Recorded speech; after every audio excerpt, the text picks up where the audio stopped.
एक बड़ी महत्वपूर्ण बात बतानी है। तुम्हें ध्यान से बाहर आने में समय लगता है, पर मैं तो अधिकांशतः ध्यान में गहरा कहाँ होता हूं। महत्वपूर्ण बात यह बतानी है, देखो,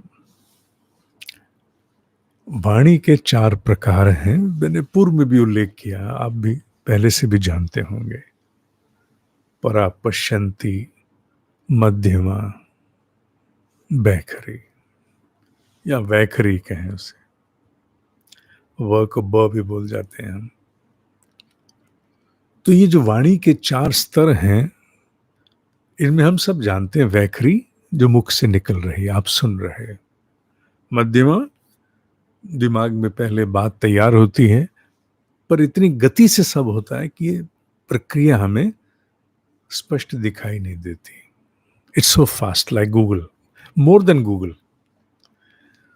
तो मध्यमा दिखाई नहीं देती।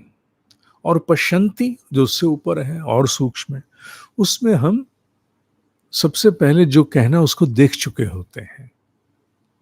जो कहना है पश्यन्ति माने जो देख लिया, उसे देख लिया। देखने के बाद ही फिर शब्द का निर्माण होता है मध्यमा में, और शब्द का निर्माण मध्यमा में होने के उपरांत फिर स्थूल का निर्माण जिह्वा, तालु, ये मुख के सारे जितने उपकरण हैं, इंस्ट्रूमेंट हैं, ये करते हैं। जो गायत्री का तुम ध्यान कर रहे हो, वो तुम पश्यन्ति से ऊपर की ओर छलांग लगाने की जो परा है, परा माने जो व्याप्त है। परा वाणी का बड़ा सूक्ष्म है। जिनके पास परावाणी क्षमता होती है वो ब्रह्म ऋषि ही होते हैं, अर्थात वो ब्रॉडकास्ट कर सकते हैं। उसको एक समय पर अरबों लोगों को ब्रॉडकास्ट हो सकता है, अरबों अरबों को एक समय पर। माने मैं जो सोच रहा हूं, अभी मैं जो बोल रहा हूं, गिनती के लोग सुनोगे, है ना। और यही अगर परा में हो तो अरबों सुनेंगे।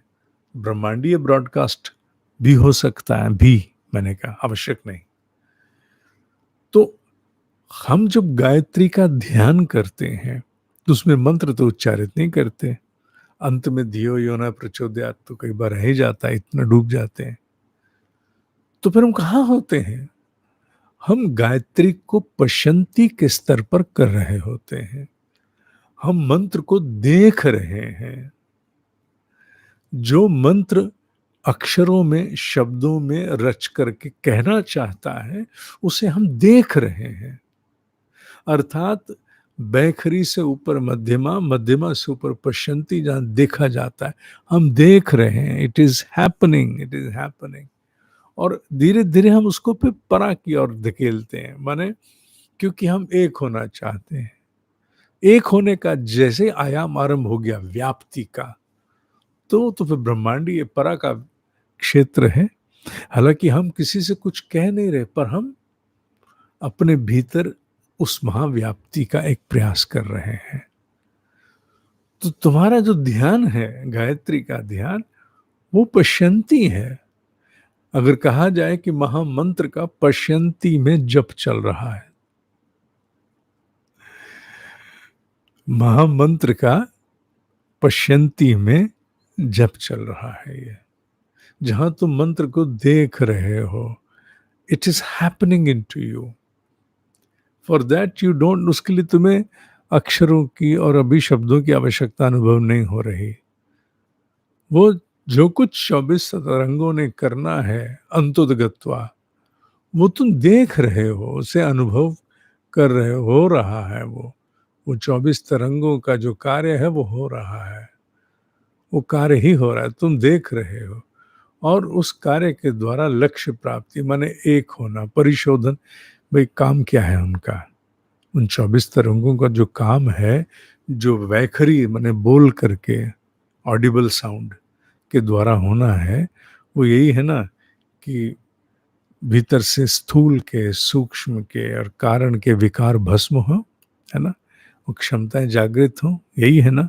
हाँ, यही कार्य हम पश्यन्ति में कर रहे हैं। यही कार्य हम गायत्री का हम पश्यंती में कर रहे हैं, हम पश्यंती में हमारा जप चल रहा है, ये पश्यंती का जप चल रहा है।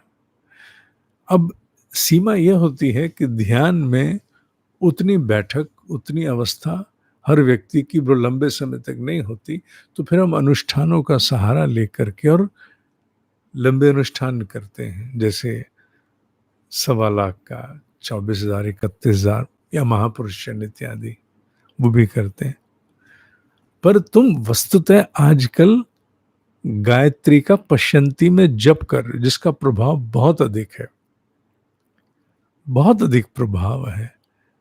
एक प्रकार से ये समझो, जो शहद होता है, शहद को क्या कहते हैं?